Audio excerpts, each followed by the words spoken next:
Welcome to Stony Finance Lab channel. Hello, my name is Kevin Murphy, and today I will be discussing the benefits that can be learned from listening to the White Coat Investor podcast. The White Coat Investor podcast has been offering totally free financial planning resources since 2011 and is hosted by Dr. James Dale. The podcast is geared towards helping doctors with managing their money and how they can invest and save their money wisely. While this podcast may be geared towards doctors, the resources and information they offer is useful for just about anyone who is looking to get started and build a foundation for their own financial security and prosperity. Recent college graduates who have just landed their first job could especially benefit from listening to this podcast. Some topics that the host discusses during this podcast are the basics of investing, financial independence, retirement planning, life insurance policies, as well as investing in things like cryptocurrency, just to name a few topics. During this presentation, I will discuss a few examples of topics that I've listened to and how they relate to what we have learned about behavioral finance. We discuss retirement in class and what the definition of retirement looks like through the lens of finance. The host of the podcast, James, considers saving for retirement one of his 10 commandments. As we discussed, as many as 68% of people say they aren't saving enough for retirement, and as many as 21% of Americans currently have no savings at all. So why is this? As we know, people who tend to have lower incomes can be more susceptible to temptation and spending versus saving for the future. This is challenging for some investors because saving now for the future might not align with their current emotional wants or even the expressive benefits of a normal investor. The host goes on to mention that things like college savings, a down payment for a house, or even a new car are things that you should save for separately from your retirement savings. This is because many people underestimate just how much money is needed to be able to retire and obtain financial freedom and financial security. A good strategy to ensure this would be to use mental accounting and label money for specific purposes.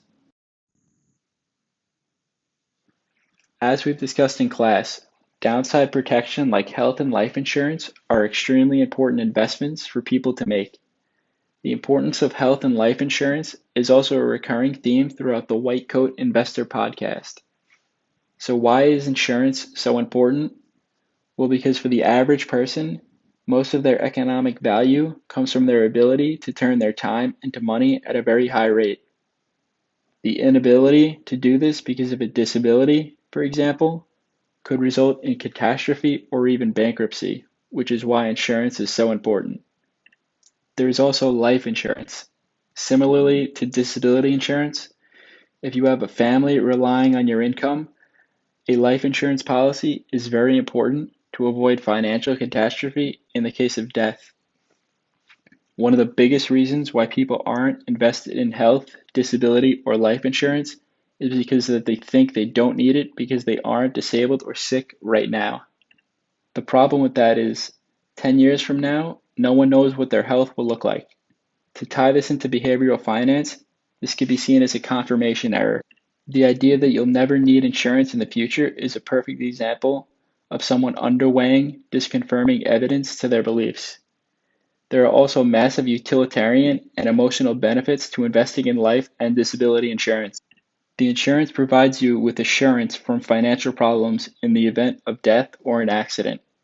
And the insurance also gives you peace of mind that you and your loved ones are financially protected. Lastly, the host of the podcast, James, talks about how and why it's important to always minimize and manage your debts. The host also brings up a great point when he mentions that students can become very used to living with debt because of student loans throughout college. This is something that recent college graduates must manage and keep an eye on because it's very easy for debt to compile. As discussed in class, it's very important to know the difference between good and bad debts. A credit card is an example of a bad debt, while a mortgage payment can be an example of a good debt. When it comes to a bad debt that needs to be minimized, like credit card debt, self-control, as discussed in Lecture 3, is important to keep in mind. The emotional benefit of using a credit card to purchase something that you want but can't afford is going to have negative results in the future. Poor self-control paired with a credit card that is a high interest rate could result in serious debt in a very short period of time. Therefore, managing bad debts is essential, especially for young investors. In conclusion, I would highly recommend this podcast to anyone. The host discusses various topics relating to finance that are relatable for people who are just getting started in their professional life. I believe the best audience for this podcast would be recent college graduates who are just entering the workforce and want to learn more about how they can set themselves up for financial success now and in the future. Since the podcast is free, anyone interested doesn't have to worry about paying any fees at all for this information, which is ideal for young investors. I would say what I learned the most from this podcast is the importance of investing early and the disadvantages of waiting until later in life to start investing for your retirement. Planning for your future now is key for financial freedom and security in the future. Thank you. Thank you for watching this video. Please feel free to like, comment, and subscribe to this YouTube channel.